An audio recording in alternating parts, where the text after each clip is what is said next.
Good morning everybody. Class first year के लिए एक वीडियो लेकर आया हूँ, nature of matter and it's classification. द्रव्य की प्रकृति में इसका वर्गीकरण। तो पहले हम जानते हैं द्रव्य क्या है। द्रव्य वह वस्तु है जो स्थान घेरता है, जिसके द्रव्यमान एवं भार होते हैं तथा जिसका अनुभव हम अपने ज्ञानेंद्रियों द्वारा कर सकते हैं, वो क्या कहलाता है? मैटर। तो मैटर का अगर हम मैटर की बात करें तो मैटर को इंग्लिश में कर सकते हैं दो things which are occupy the space always as they have the mass is known as matter। यानी कि द्रव्य वह वस्तु है जो स्थान घेरता है, जिसके द्रव्यमान एवं भार होता है, जिसका अनुभव हम अपने ज्ञानेंद्रियों द्वारा कर सकते हैं, वो क्या कहलाता है? द्रव्य कहलाता है। जैसे पेन, पुस्तक, मकान। अब देखिए, अगर हम बात करें संपूर्ण ब्रह्मांड की, संपूर्ण ब्रह्मांड जो है अब दो ही कारकों से मिलकर बना हुआ है, मैटर प्लस एनर्जी, द्रव्य प्लस ऊर्जा। यानी कि पूरे अगर हम यूनिवर्स की बात करें तो यूनिवर्स कैसे बना होता है? यूनिवर्स जो बना होता है वो यूनिवर्स होता है दो तरह से, मैटर और एनर्जी से मिलकर बना होता है, और यही मैटर और एनर्जी ही पूरे विश्व की निर्माण करते हैं। तो हम यहाँ बात करते हैं द्रव्य की। उसके पहले हम आपको बता दें, एक हमारे देश के कणाद ऋषि थे, भारती महर्षि कणाद ऋषि। बड़े अच्छे से नाम लेना पड़ेगा, भारती महर्षि कणाद ऋषि, जिन्होंने ब्रह्मांड के निर्माण में चार पदार्थ पृथ्वी, जल, अग्नि और वायु को बताया था। किसको किसको? पृथ्वी, जल, अग्नि और वायु। अब क्लास 9th में इसको पढ़े हैं कि कणाद ऋषि ने हमारे चार वस्तुएं पृथ्वी, जल, अग्नि और वायु को मिलाकर पूरे विश्व की निर्माण हुआ है। लेकिन यूनानी दार्शनिक डेमोक्रेटिक्स, ल्यूक्रिटस इत्यादि ने अपना विचार व्यक्त किया और कहा कि जो द्रव्य है वो अति सूक्ष्म अविभाजित कणों, जिन्हें प्रमाण कहते हैं, क्या कहते हैं? प्रमाण कहते हैं, से बना होता है। अब देखिए, यूनानी जो साइंसनिस्ट थे, उन्होंने क्या कह दिया कि जो द्रव्य है अति सूक्ष्म अविभाजित कण, जिन्हें प्रमाण कहते हैं, से बना है। प्रमाण, देखिए प्रमाण शब्द का अगर देखें, प्रमाण शब्द का अंग्रेजी रूपांतरण एटम है। प्रमाण का अंग्रेजी रूपांतरण क्या है? एटम है। और एटम जो शब्द है वो ग्रीक भाषा से उत्पन्न हुआ है। किस भाषा से उत्पन्न हुआ है?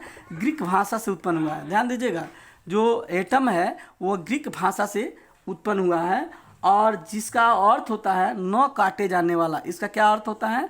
न काटे जाने वाला, न काटे जाने वाला। अर्थात जो द्रव्य है वो प्रमाण से मिलकर बना हुआ है। ये किसने क्या? यूनानी दार्शनिकों ने कहा है, यूनानी साइंसनिस्टों ने कहा कि प्रमाण से बनाता। प्रमाण क्या है?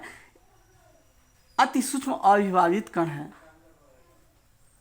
जो ग्रीक भाषा एटम से लिया गया है, और जिसका अर्थ होता है न काटे जाने वाला। अर्थात इसका न काटे जाने वाला अगर हम अपने भाषा में कहें, इसका अर्थ होता है अविभाज्य। अगर हम अपने भाषा में कहें, इसको क्या बोलेंगे? अविभाज्य। देखिए, ये तो जो है कि हमारे यूनानी दार्शनिक ने कहा, वो उन्होंने कल्पना पर आधारित किया, लेकिन आधुनिक खोज एवं अनुसंधानों से इन्हें एक नई दिशा प्रदान हुई और तथा सुनिश्चित किया गया कि द्रव्य क्या है? एक प्रकृति कणी होता है। अब हम फाइनल कर सकते हैं, द्रव्य क्या है? द्रव्य एक प्रकृति कणी होता है। हम ये समझते हैं। तो हम द्रव्य की वर्गीकरण मुख्य रूप से दो प्रकार से कर सकते हैं। द्रव्य का वर्गीकरण हम कितने प्रकार से कर सकते हैं? दो प्रकार, एक भौतिक वर्गीकरण और दूसरा रासायनिक वर्गीकरण। दो तरह से कर सकते हैं, एक भौतिक वर्गीकरण और एक रासायनिक वर्गीकरण। भौतिक वर्गीकरण को देखें तो भौतिक वर्गीकरण तीन प्रकार से होता है, ठोस, द्रव, गैस। आपको याद ही करना पड़ेगा, भौतिक वर्गीकरण जो होता है तीन प्रकार का होता है, ठोस, द्रव, गैस। जो भौतिक वर्गीकरण होता है वो तीन प्रकार का होता है, ठोस, द्रव, गैस। ठोस में आपका पेन, चेयर, द्रव में आपका पानी, पेट्रोल, गैस में ऑक्सीजन और हाइड्रोजन। ये तीन प्रकार का होता है, ये आप ध्यान दीजिएगा। वही अगर रासायनिक वर्गीकरण की बात करें तो रासायनिक वर्गीकरण आप दो प्रकार से कर सकते हैं, शुद्ध पदार्थ और मिश्रण।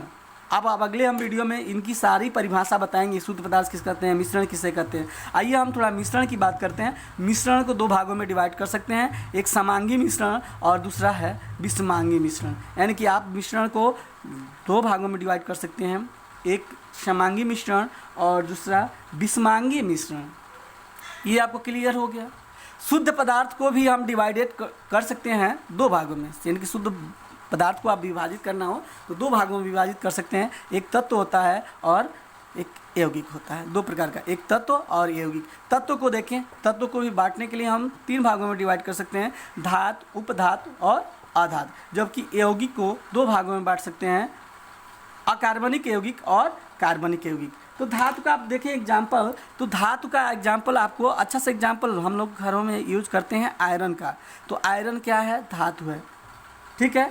अगर आप उपधातु की बात करें तो अच्छा सा एग्जाम्पल हो सकता है जर्मेनियम। क्या एग्जाम्पल हो सकता है, जर्मेनियम। ये उपधातु का एग्जाम्पल हो सकता है, जबकि अधातु का एग्जाम्पल हो सकता है कार्बन। ध्यान दीजिएगा, यानी कि आप तत्व को तीन भागों में डिवाइड किए, धातु, उपधातु, अधातु। धातु का एग्जाम्पल आयरन, उपधातु का एग्जाम्पल जर्मेनियम, अधातु का एग्जाम्पल आपका कार्बन होता है। अगर हम बात करें यौगिक को दो भागों में डिवाइड कर सकते हैं, अकार्बनिक और कार्बनिक। अकार्बनिक को हम लोग देखेंगे, इसका यौगिक होता है नमक। एग्जाम्पल क्या होगा, नमक। और कार्बनिक में आपका अच्छा सा एग्जाम्पल हो जाएगा ग्लूकोज। तो आपने देखा कि क्लासिफिकेशन एक बार और हम दोहरा दें कि जो द्रव्य होता है दो भागों में डिवाइड कर सकते हैं, भौतिक वर्गीकरण और रासायनिक वर्गीकरण। भौतिक वर्गीकरण ठोस, द्रव, गैस तीन भागों में डिवाइड कर सकते हैं, जबकि आप रासायनिक वर्गीकरण को शुद्ध और मिश्रण में, शुद्ध पदार्थ और मिश्रण में डिवाइड कर सकते हैं। मिश्रण को दो भागों में, समांगी मिश्रण और विषमांगी मिश्रण। शुद्ध पदार्थ को दो भागों में, तत्व और यौगिक तत्व को तीन भागों में डिवाइड कर सकते हैं आप, धातु, उपधातु, अधातु, आयरन, जर्मेनियम और कार्बन। यौगिक को दो भागों में डिवाइड कर सकते हैं, अकार्बनिक यौगिक एवं कार्बनिक यौगिक, यौगिक, नमक और ग्लूकोज। तो अगले वीडियो में फिर हम अगला टॉपिक इसके एक्सप्लेनेशन को लेकर आएंगे। तब तक धन्यवाद।